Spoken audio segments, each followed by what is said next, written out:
চট্টগ্রামে বন্ড সুবিধার অপব্যবহার করে আমদানি শুল্ক ফাঁকির অভিযোগ উঠেছে তৈরি পোশাক রপ্তানিকারক ১৪ প্রতিষ্ঠানের বিরুদ্ধে। অভিযোগ, আমদানি করা কাঁচা মাল খোলা বাজারে বিক্রি করে দিয়েছে প্রতিষ্ঠানগুলো। এতে হাজার কোটি টাকারও বেশি রাজস্ব হারিয়েছে সরকার। চট্টগ্রাম কাস্টমস বন্ডের লাইসেন্স নিয়ে কাজ করে ১,০০০-এর বেশি প্রতিষ্ঠান ফ্রি অফ কস্ট এফওসি সুবিধায় শুল্কমুক্ত কাঁচামাল আমদানি করে ৪০টি প্রতিষ্ঠান। এর মধ্যে ১৪টি প্রতিষ্ঠানের বিরুদ্ধে উঠেছে জালিয়াতি ও অনিয়মের অভিযোগ। ২ বছরে কমিশনারেটের ৪টি প্রত্যয়নপত্র জাল করে প্রায় ২০ কোটি টাকার ৩৩২ টন ফেব্রিক আমদানি করেছে সানটেক্স নেটওয়ার্কস। এফওসি সুবিধায় শুল্কমুক্ত কাঁচামাল আমদানি করে রপ্তানির পরিবর্তে তা খোলা বাজারে বিক্রির অভিযোগ প্রতিষ্ঠানটির বিরুদ্ধে। ওনারা বলতেছে এটা জাল হয়েছে ওনাদের অফিস থেকে। তো আমরা বললাম স্যার আসলে আমরা তো ওইভাবে কিছু জানি না, কারণ আমরা তো নর্মালি আপনি যখন একটা সার্টিফিকেট আমাকে দিবেন, আমাকে সার্টিফিকেটটা দেখতে হবে কোথায়, অনলাইনেও সার্টিফিকেটটা ছিল এবং কাস্টমেও অনলাইন দেখেই আমাকে মালটা রিলিজ দিছে।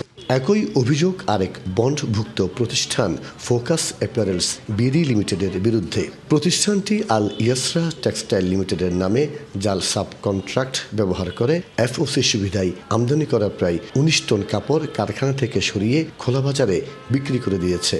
নগদ নিয়ে এলো হার নামানা হার অফার। সর্বনিম্ন ১০,০০০ টাকা রেমিটেন্স নগদে পাঠালে থাকছে স্বর্ণের হার জেতার সুযোগ। এটা কেমনে হয়?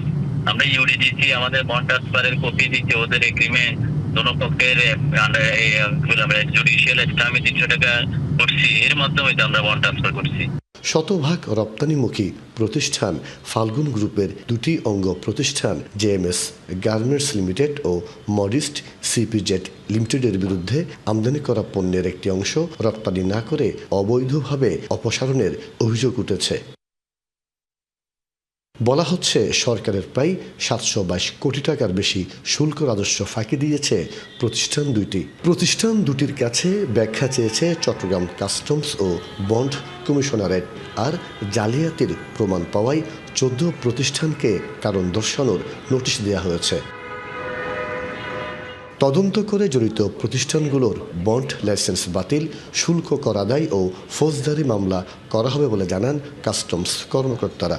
আমরা সবাই ইন্টারকানেক্টেড, আমাদের সবার ফোকাস একই, আমাদের গোল একই। আপনারা যেখানেই জালিয়াতির চেষ্টা করেন না কেন, উই আর অল অ্যালার্ট। যাদের ইন্টেনশন ভালো না, যাদের ম্যাল ইন্টেনশন আছে, যাদের অবৈধ অপসারণের প্ল্যান আছে, তারা কাইন্ডলি অ্যালার্ট হয়ে থাকবেন। এই অবস্থায় কাঁচামাল রপ্তানির পরিবর্তে স্থানীয় বাজারে যাতে বিক্রি করতে না পারে সেজন্য আমদানির পর মজুদ যাচাই, কাটিং তদারকি সহ 10টি শর্ত আরোপ করা হয়েছে। মাসুদুল হক, ডিবিসি নিউজ, চট্টগ্রাম।